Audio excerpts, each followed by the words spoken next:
श्री शिवाय दोस्तों। 14 अप्रैल चैत्र नवरात्रि षष्ठी यानी नवरात्रि का छठा दिन है और आज हम धन हासिल के कुछ उपाय बताएंगे मित्रों।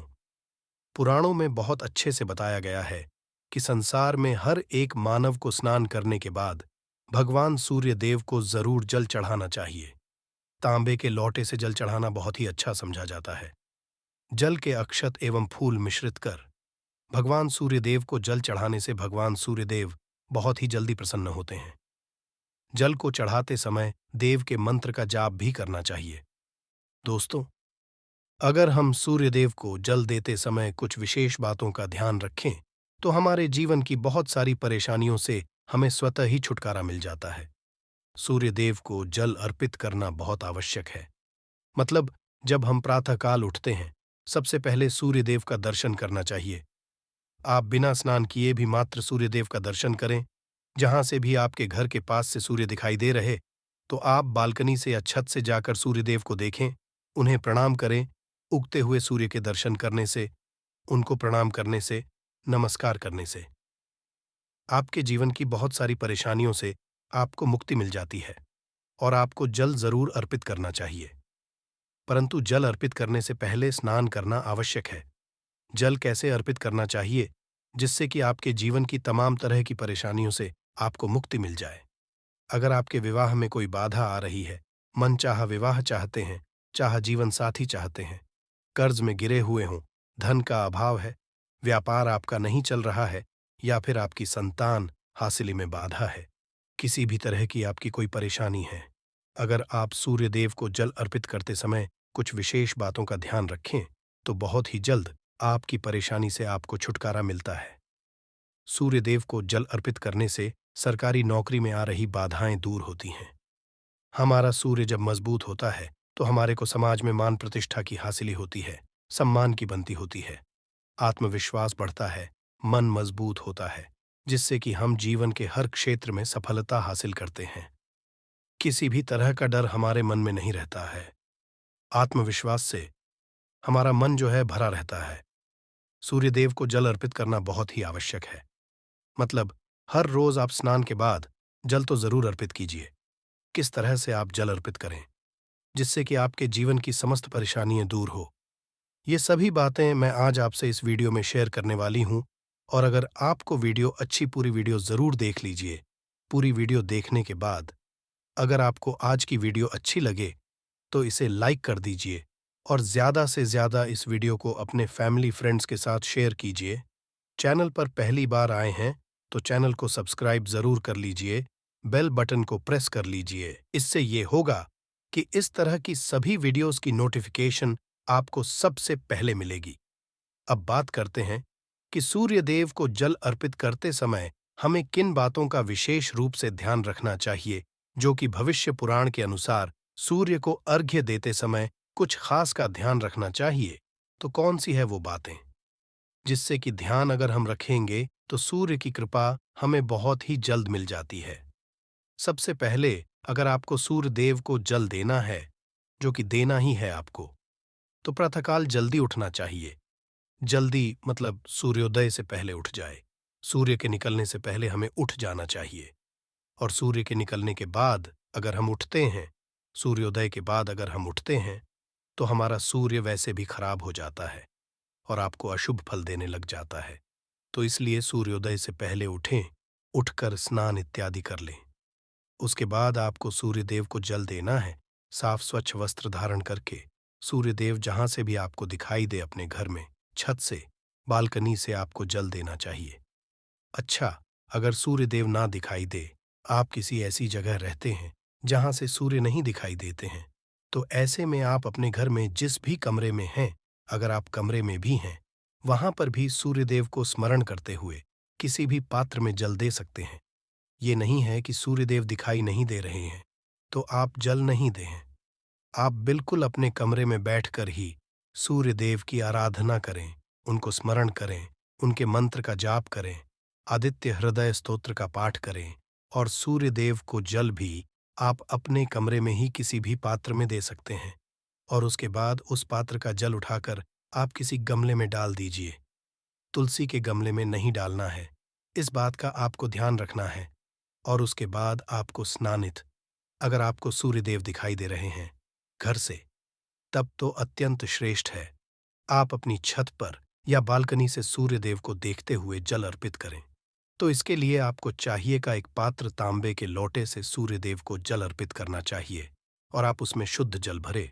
उसके बाद ही आपको सूर्यदेव को जल देना है।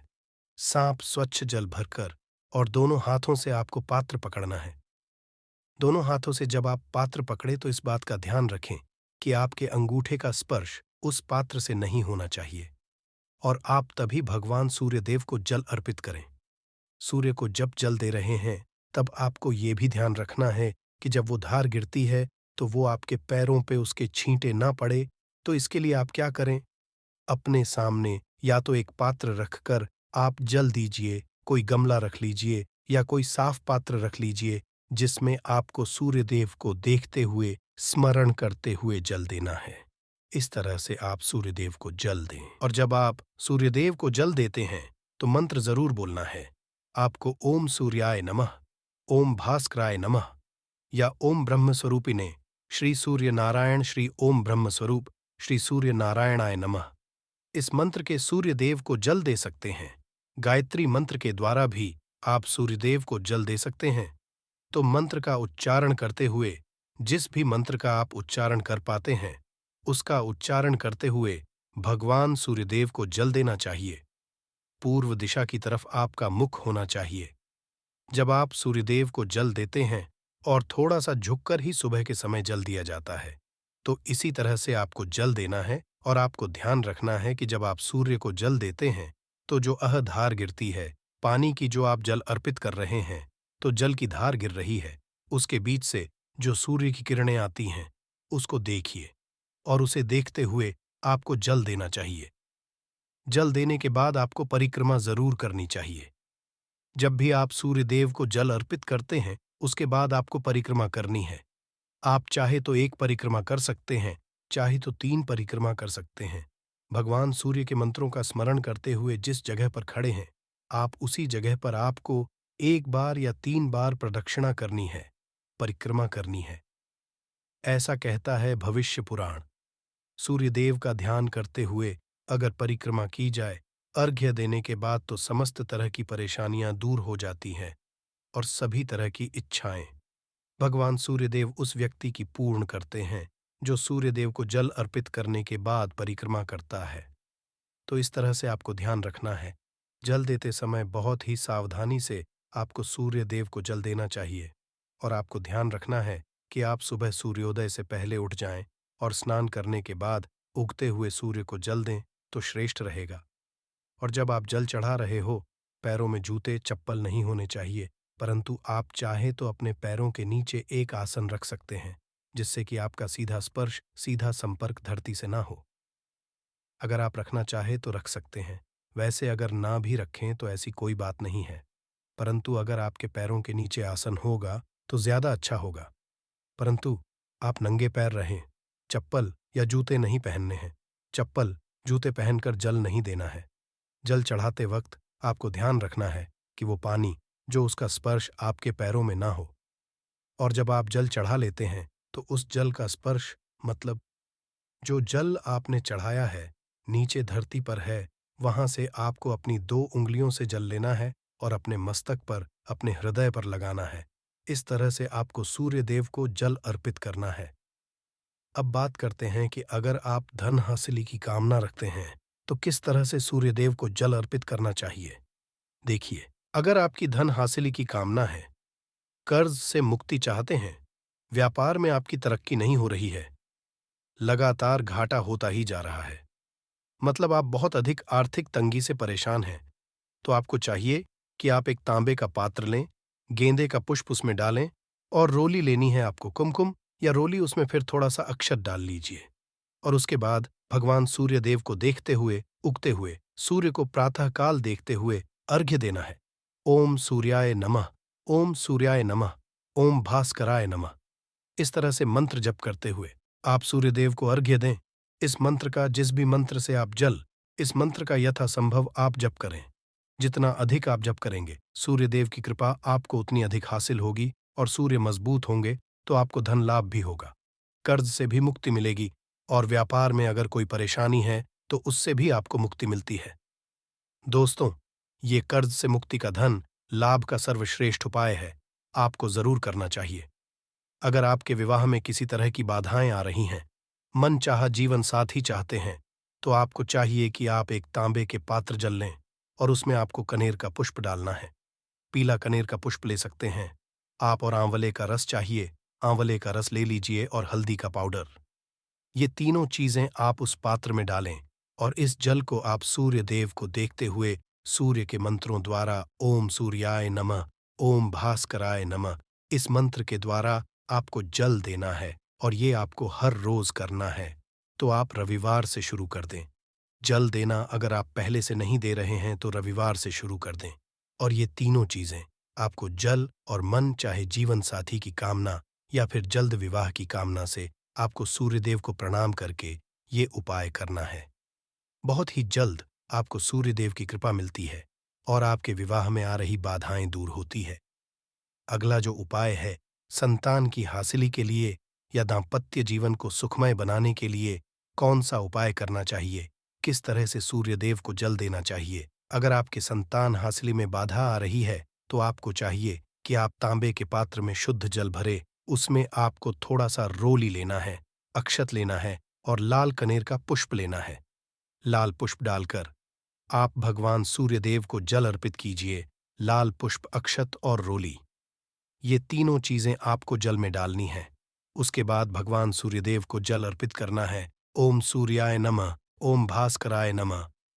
गायत्री मंत्र का भी जप कर सकते हैं, या ओम ब्रह्म स्वरूपिणे श्री सूर्य नारायणाय नमः। इस मंत्र के द्वारा भी आप सूर्यदेव को जल दे सकते हैं। तो इस तरह से आपको जल देना है, और इस उपाय से, इससे जल देने से आपके विवाह में, आपके संतान हासिल में जो बाधाएं आ रही हैं, चाहे विवाह में जो परेशानियां आ रही हैं, जैसे कि आपके दाम्पत्य जीवन में मधुरता नहीं है, तो भी इस उपाय को करने से आपको दाम्पत्य जीवन में मधुरता होगी, संतान की हासिल होगी। और इस तरह से जब हम जल देते हैं तो घर में सुख समृद्धि का भी आगमन होता है, धन लाभ भी होता है, तो बहुत श्रेष्ठ होता है। लाल पुष्प डालकर अगर आप भगवान सूर्यदेव को जल देते हैं, और सुबह सुबह भगवान सूर्यदेव को जल देकर उनके मंत्रों का जप करना बहुत श्रेष्ठ समझा जाता है। आप अगर किसी भी परेशानी से जूझ रहे हो, परेशानियों से घिरे हुए हो, कोई रास्ता ना मिल रहा हो, आपको सूर्यदेव को जल जरूर देना चाहिए। अगर आप प्रतिदिन भगवान सूर्यदेव के मंत्र का जप करेंगे और सूर्यदेव को जल अर्पित करेंगे, बहुत ही जल्द आपकी परेशानियां दूर हो जाती हैं। चावल होता है जिसके टूटे हुए दाने ना हो, बिल्कुल साबुत चावल होता है, उसे अक्षत कहा जाता है। तो थोड़े से अक्षत, रोली और बेलपत्र डालकर सूर्यदेव को जल देना है। 7 बार में आपको जल देना है। जैसा कि बताया जाता है, आपको 3 बार में जल देना चाहिए। रोक रोक कर एक ही पात्र का जल हम 3 बार में देते हैं। हमें पत्र डालना है, तो इस विशेष सामग्री की वजह से हम इस जल को 7 बार में भी दे सकते हैं। तो आप रोक रोक उसे जल को, एक पत्र के जल को ही 7 बार में दीजिए। सूर्यदेव को देखते हुए आपको बोलना है, घृणीं सूर्य आदित्य, ओम ह्रीं ह्रीं सूर्याय नमः, ओम सूर्याय नम, ओम घृणी सूर्याय नम, ओम ह्रीं ह्रीं सूर्याय सहस्र किरणराय, मनोवांछित फलम देहि देहि स्वाहा, ओम ऐहि सूर्य सहस्त्रांशो तेजोराशे जगतपते अनुकंपिमं भक्त्या ग्रहणार्घ्य दिवाकर, ओम ह्रीं घृणीय सूर्य आदित्य क्लीन ओम। तो इस तरह से इस मंत्र को बोलते हुए अगर भगवान सूर्यदेव को जल अर्पित करते हैं, जल्द ही आपके मन की कामनाएं पूर्ण हो जाती है। आपकी जो भी कामना भगवान सूर्यदेव से कहें। थोड़े समय तक आप आदित्य हृदय स्तोत्र का पाठ कर सकते हैं। चाहे तो 1 बार या 3 बार या फिर 108 बार गायत्री मंत्र का जप कर लीजिए, या भगवान सूर्यदेव का कोई भी एक मंत्र जिसका आप 108 बार जप कर सकते हैं। जरूर इस उपाय को करने के बाद कीजिए, इससे आपकी कामना शीघ्र पूर्ण हो जाती है। दोस्तों, आज की वीडियो में हमने सूर्य को मजबूत करने का उपाय बताया। सूर्य को मजबूत करने हैं, सूर्य आत्मा के कारक है, और सबसे जरूरी है आत्मविश्वास का बली होना। अगर हम में किसी भी तरह की सफलता पाना चाहते हैं तो बहुत जरूरी है कि आप सूर्य की आराधना कीजिए, प्रतिदिन कीजिए। और रविवार के दिन विशेष रूप से कीजिए। 9 अप्रैल से चैत्र नवरात्रि शुरू हो रही हैं और इन नवरात्रि के दौरान किसी भी दिन इस वृक्ष को छू लेना अगली 7 पुश्तों तक मां लक्ष्मी और मां दुर्गा का आशीर्वाद मिलेगा। दोस्तों, हमारे हिंदू धर्म में देवी के अनेक स्वरूप कहे गए हैं, जिसमें वृक्षों को भी मां देवी के स्वरूप कहा जाता है। तो आज मैं आप लोगों को पावन पावनी वृक्ष के बारे में बताऊंगा। नवरात्रि के पावन पर्व चल रहे हैं। नवरात्रि के पावन पर्व में कुछ ऐसे वृक्ष हैं जो कि देव वृक्ष कहे गए हैं, देवी वृक्ष हैं। ये देवी के स्वरूप होते हैं, माता काली के स्वरूप होते हैं। और हमारे धर्म में पेड़ पौधे को देवी देवता मान करके हम इनकी पूजा करते हैं और हमें पूजा भी जरूर करनी चाहिए। साइंस भी कहता है पेड़ पौधे मनुष्य को फ्री में प्राणवायु प्रदान करते हैं और पेड़ पौधे हमें ऑक्सीजन देते हैं और हमारे जो कार्बन डाइऑक्साइड होता है उसे ग्रहण करके सभी ताराज के जितने भी नकारात्मक चीज होते हैं उसे अपने अंदर में स्वयं सोख लेता है और हमें ताजगी प्रदान करते हैं। तो पेड़ स्वयं तेज धूप में तपता है परंतु मनुष्य को शीतल छाया प्रदान करता है। तो नवरात्रि के समय में कुछ ऐसे पेड़ पौधे हमारे धर्मशास्त्र में कहे गए हैं को छूने मात्र से व्यक्ति के बंद किस्मत के ताले खुल जाते हैं, व्यक्ति का सौभाग्य चमक जाता है। हमारे शास्त्रों में पेड़ पौधों को बहुत ही गुणकारी कहा जाता है। अनेक बीमारी का उपचार पेड़ पौधों में ही छुपा है, जड़ी बूटी में ही छुपा है। और भगवान श्री कृष्णा ने गीता में स्वयं कहा है कि वृक्षों में पीपल का वृक्ष हूं। पीपल के वृक्ष को वृक्षों का राजा कहा जाता है क्योंकि पीपल वृक्ष की जो आयु होती है सबसे ज्यादा होती है, सबसे अत्यधिक होती है। पीपल वृक्ष सर्वशक्तिमान, पूजा पाठ में अत्यधिक इसका महत्व होता है दोस्तों। इसीलिए कृष्णा ने गीता में स्वयं कहा है कि मैं वृक्षों में पीपल का वृक्ष हूं। तो चलिए आज मैं आप लोगों को नवरात्रि के समय में छुए जाने वाले वृक्ष के बारे में बताऊंगा दोस्तों। हमारे धर्मशास्त्र में अनेक ऐसे वृक्ष हैं जो कल्याणकारी होते हैं, मंगलकारी होते। अगर इस वृक्ष को छू लेते हैं तो आपकी सभी ताराज की परेशानी है, सभी ताराज के कष्ट है, ये सब समाप्त हो जाते हैं। खास करके नवरात्रि के समय में इसका असर कई लाख गुना होता है। नवरात्रि के समय को शक्ति का पर्व कहा जाता है। शक्ति पर्व क्यों कहा जाता है? क्योंकि इस समय अचेत जो वस्तु होती है वो भी चेतना युक्त हो जाती है, अर्थात इस समय जो शक्ति हमारे धरती लोक में आ जाती है। नौ दुर्गा को क्या बोल सकते हैं? हम शक्ति बोल सकते हैं। तो माता रानी इस धरा पर आती है, इस पृथ्वी लोक पर है। तो जितने भी पेड़ पौधे हैं, जीव जंतु है, चल अचल, सभी ताराज के जो वस्तु है, ये सब में प्राण आ जाते हैं। इन सब में शक्ति निहित हो जाती है, जागृत हो जाती है। तो इस समय घर के देवी स्वरूप कहे गए जो पेड़ पौधे होते हैं, जा करके आप इसे छू करके आते हैं तो आपके जीवन की परेशानी है, दुख है, तकलीफ है, कष्ट है, रोग है, बीमारी है, कला है, क्लेश है, जीवन में चल रही बहुत बड़ी समस्या है, सब समस्या समाप्त हो जाती है। काल सर्प दोष, दोष, शनि दोष, राहु दोष तत्काल अपना असर दिखाती है दोस्तों। आज मैं आप लोगों को 3 पौधों के बारे में बताऊंगा और ये तीनों पौधे देव वृक्ष कहे जाते हैं। वीडियो को ध्यान से देखना, अगर आज की वीडियो मिस कर दी तो फिर सारी जिंदगी आपको पछताना पड़ेगा। क्योंकि नवरात्रि ही ऐसा पर्व होता है, एक ऐसा समय होता है, केवल 9 दिनों के भीतर में आपको लंबी पूजा पाठ करने की जरूरत नहीं पड़ती। केवल 9 दिनों के भीतर में ही आप अपनी समस्या को, आप अपनी गरीबी को स्वयं अपनी आंखों से समाप्त होते हुए देख सकते हैं। मैं जिस वृक्ष में बता रहा हूं, ये सारे वृक्ष आपको अपने घरों के आसपास में बहुत ही आसानी से मिल जाएंगे दोस्तों। वीडियो में आगे बढ़ने से पहले, जानकारी बताने से पहले, अभी तक कमेंट बॉक्स में जय माता दी नहीं लिखे हैं तो जय माता दी जरूर लिखना। जब आप हमारे कमेंट बॉक्स जय माता दी लिखते हैं तो हमें काफी हर्ष होता है, काफी उल्लास होता है। आप हमारी वीडियो को लाइक करते हैं तो हमारा मनोबल बढ़ता है और आप सभी लोगों के लिए इस तारा ज्ञान भरी जो अच्छी अच्छी जानकारी होती है, आप सभी लोगों के करके आते हैं। तो अगर आप इस ताराज की जानकारी में इंटरेस्ट रखते हैं, स्माइल फैमिली चैनल को अगर सपोर्ट करना चाहते हैं तो आप हमारे चैनल को सब्सक्राइब कर हमारा सपोर्ट जरूर करें दोस्तों। मेरे जो उपाय होते हैं, आप लोगों को मैं सरल से सरल, आसान उपाय बताता हूं, जो उपाय बहुत ही सरल होते हैं। बहुत ही आसान होते हैं और ये रामबाण काम करते हैं। जिस तरह आज प्रभु राम के जो बाण होते हैं अचूक होते हैं, उसी तरह आज मेरे वीडियो में बताए गए जो उपाय होते हैं अचूक होते हैं, कभी भी असर नहीं होते हैं। तो वीडियो को ध्यान से देखना। कौन से ऐसे 3 वृक्ष हैं जिसे हमें छू करके नवरात्रि के समय में जरूर आना चाहिए। एक खास बात सभी दर्शकों को बताना चाहूंगा। नवरात्रि के समय में जितना ज्यादा हो सके देव वृक्ष की पूजा जरूर करना दोस्तों। देव वृक्ष में कई तारा आज के वृक्ष होते हैं। चलिए मैं आप लोगों को बताना चाहूंगा कौन से को छूने से हमारी गरीबी मिटती है। पहला जो वृक्ष है बेल का वृक्ष। जो बेल का वृक्ष है ये वृक्ष माता पार्वती के पसीने से उत्पन्न हुआ है। स्कांदा पुराना के जो माता पार्वती है ये देवी स्वरूप कही गई है, अर्थात ये 9 दुर्गा के स्वरूप कही गई है। तो स्कंदा पुराना की कथा में कहा गया है जो बेल का वृक्ष है माता पार्वती के पसीने से उत्पन्न हुआ है। इसकी डाली में पार्वती, जड़ में ब्रह्मतने में विष्णु एवं समस्त जो हिस्से हैं उसमें भगवान शंकर जी बसते हैं।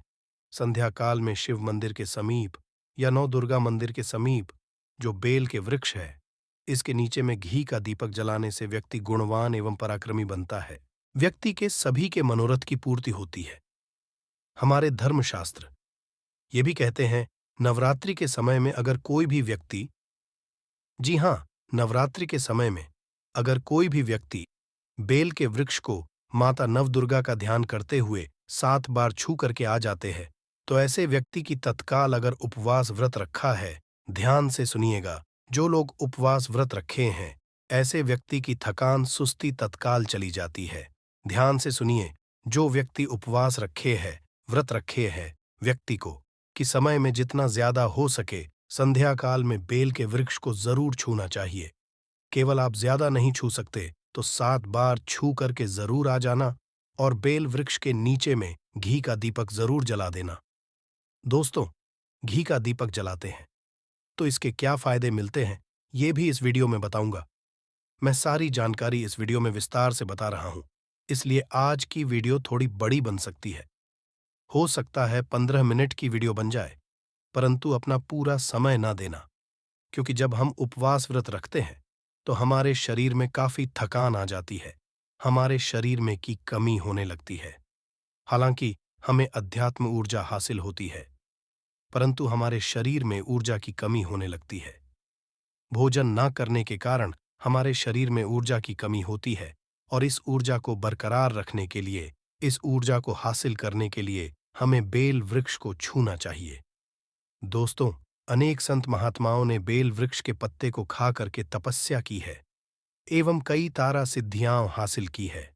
धर्मशास्त्र कहते हैं अगर नवरात्रि के समय में बेल के पत्ते खाए जाए तो जो व्यक्ति लंबे समय से जो मंत्र के जाप कर रहे हैं सिद्धि हासिल नहीं हो पा रही है, फिर कुछ आप सिद्धि को हासिल कर रहे हैं, जो सिद्धि आपको काफी लंबे समय से हासिल बेल के पत्ते खाने से वह सिद्धि जल्दी हासिल होती है।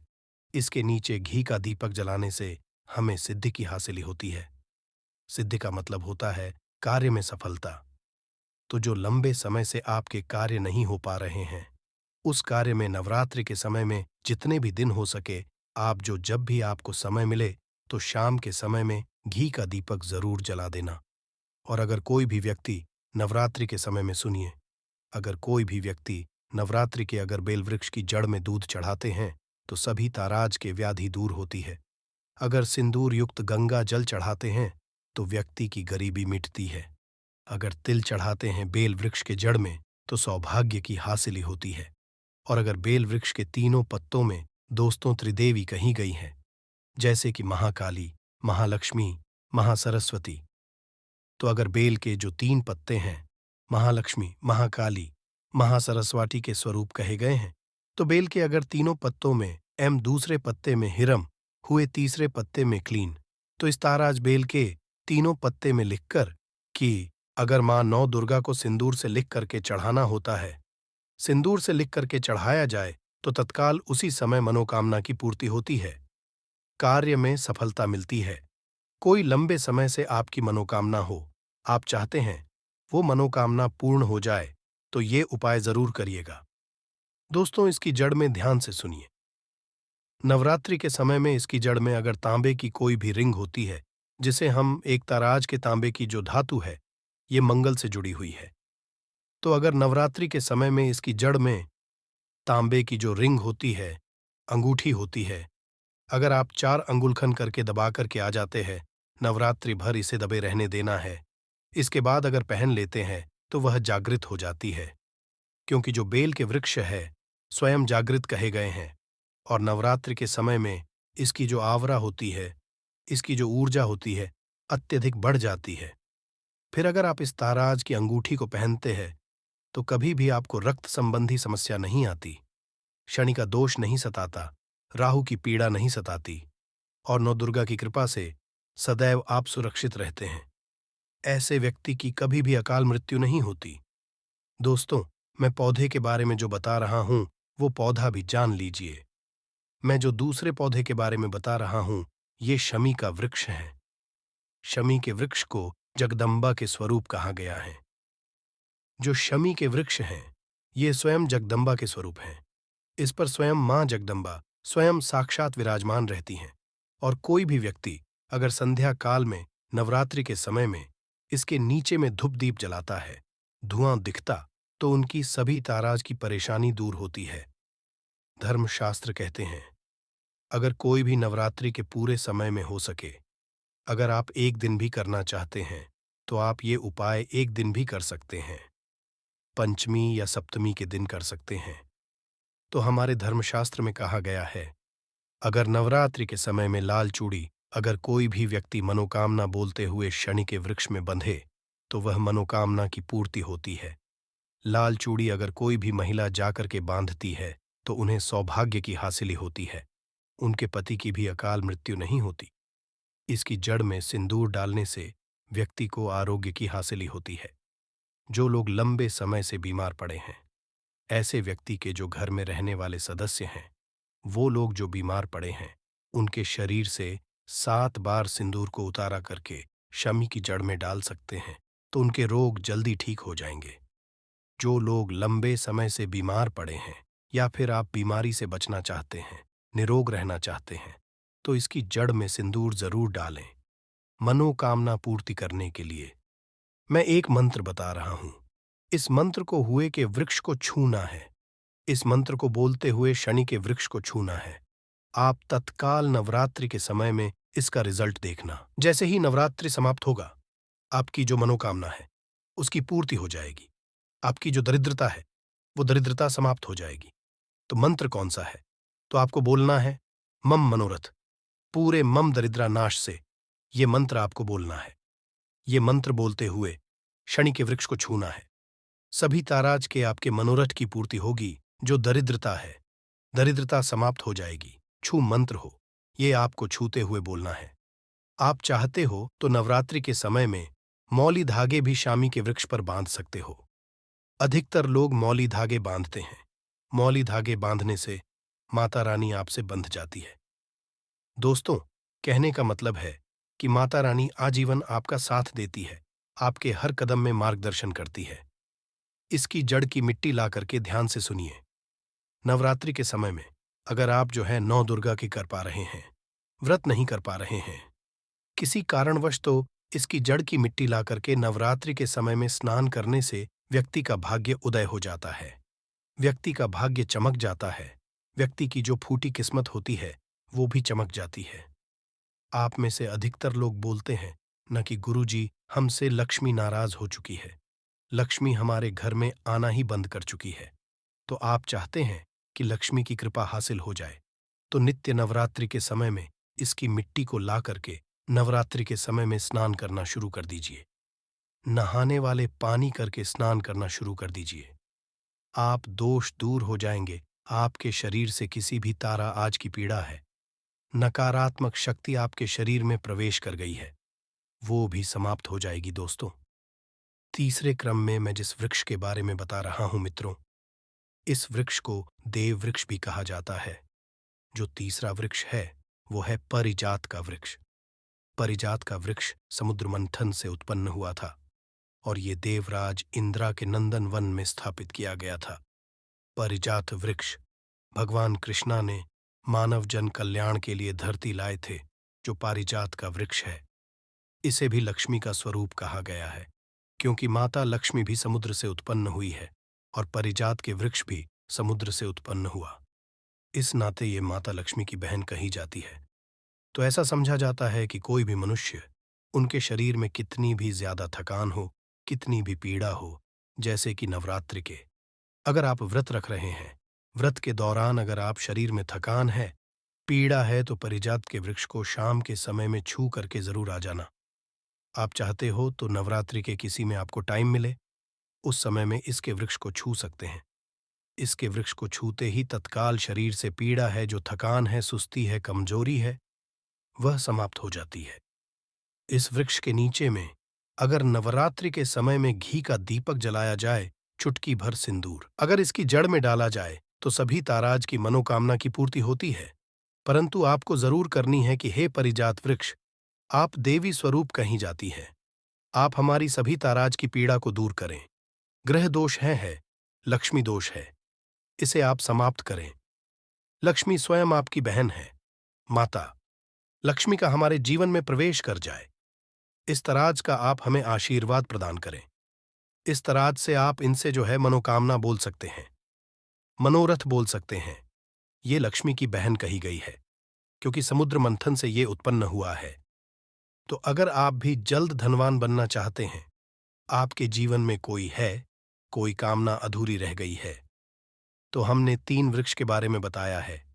इन 3 वृक्ष को नवरात्रि के समय में छूना शुरू कर सकते हैं।